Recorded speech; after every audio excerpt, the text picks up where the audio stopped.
Hello and welcome to this week's edition of Talk on Nevada. I'm Andy Matthews. I've been talking a good deal in this program about healthcare, which is the big battle going on in Washington, D.C.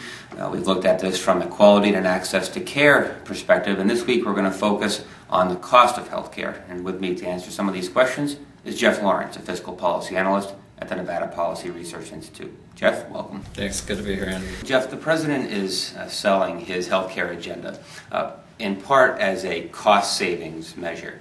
Now, on the face of it, it seems a little bit counterintuitive that you're going to save money by creating this new massive government program. But am I missing something here? Can this save us money? The president claims that there are some inefficiencies in the Medicare and Medicaid systems, and that the public option can address those inefficiencies, but really this is a euphemism for rationing it, and that's the way that they plan to reduce costs. Because when you talk about a procedure or a test that your doctor wants to run, what they're going to do is they're going to create a bureaucracy in the Department of Health and Human Services that will approve individual procedures or deny them. So if they deny reimbursement for a procedure that your doctor feels should be run, if your doctor recommends it, he's probably recommending because you actually need it. But this is going to be a rationing scheme where they'll kind of arbitrarily tell your doctor that no, we're not going to approve that. Now, in terms of cost, there are obviously a number of plans now kind of working their way through the system, through Congress there. Put a price tag, if you could, on some of these, or maybe the leading plan, which I think the one in the House is the one that's getting the most attention. What is this particular plan going to cost us in the near future?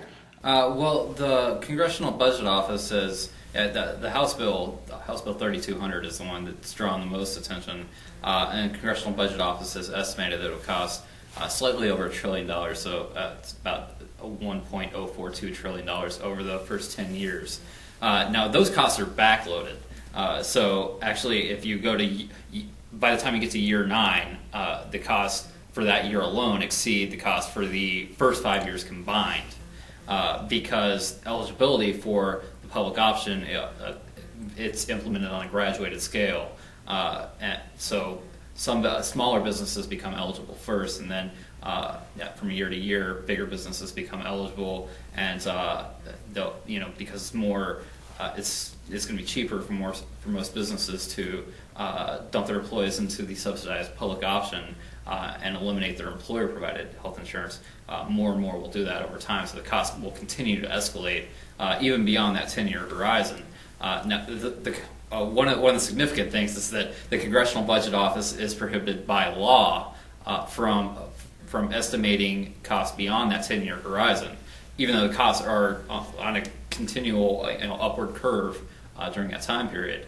So if you kind of project out their estimated costs over the second 10 years, that's where you get into even bigger numbers, because you're talking somewhere around $3.2 trillion probably for the second 10 years and beyond that. I want to get back to this idea of rationing, which is something that you brought up. There's a lot of concern out there among citizens. I think that's part of what's driving some of the angst over where the president's sort of taking this debate, and that has to do with these so-called death panels that we hear about. The idea that government is simply going to pull the plug on grandma is one of the phrases that we've heard.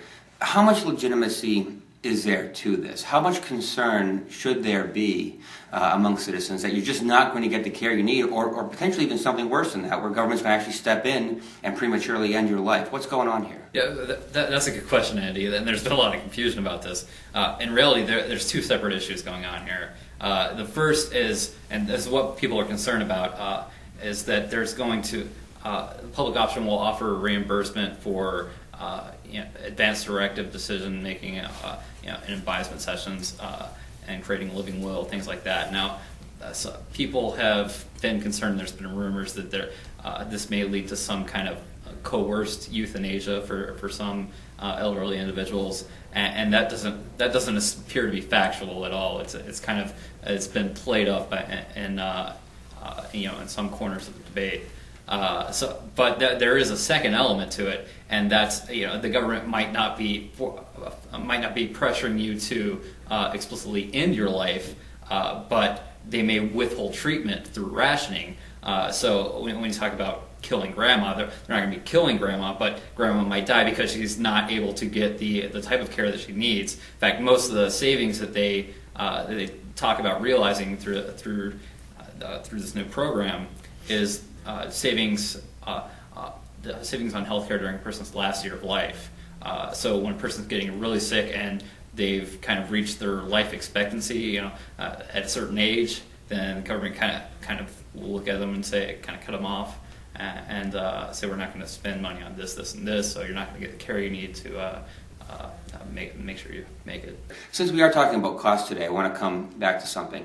To a lot of individuals, the status quo simply is not acceptable. There are some concerns over the cost of healthcare, health insurance. In your view, is this something that we shouldn't worry too much about, or is there some legitimacy to this idea that people are having a hard time affording healthcare and we need to step in and do something? There are certainly reforms to healthcare that should be pursued. I think everybody recognizes there's problems with the current system, and we've talked about some of these reforms in the past, talked about personal and portable. One of the reasons that costs have been escalating so quickly, and the reason that healthcare or health insurance is inaccessible to a lot of people, is because the government has been driving up that cost artificially by including various mandates for coverage that you have to have, coverage that you may never need.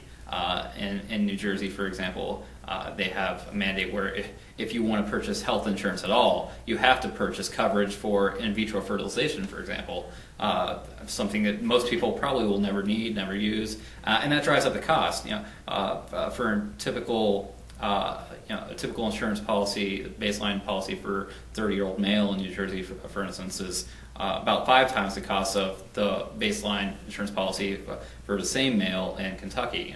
And that's a function of those state mandates. So the more mandates that you put in place, the more inaccessible healthcare becomes, actually.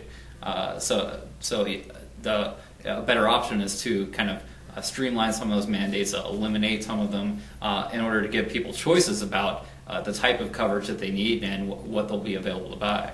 All right, that's all the time we have this week. Jeff, thank you very much. Of course, I want to thank all of you for tuning in to this week's edition of Talk on Nevada. Please join us on the web at npri.org for more information on this topic and other private solutions to public challenges facing our Silver State. Thank you. We'll see you next time.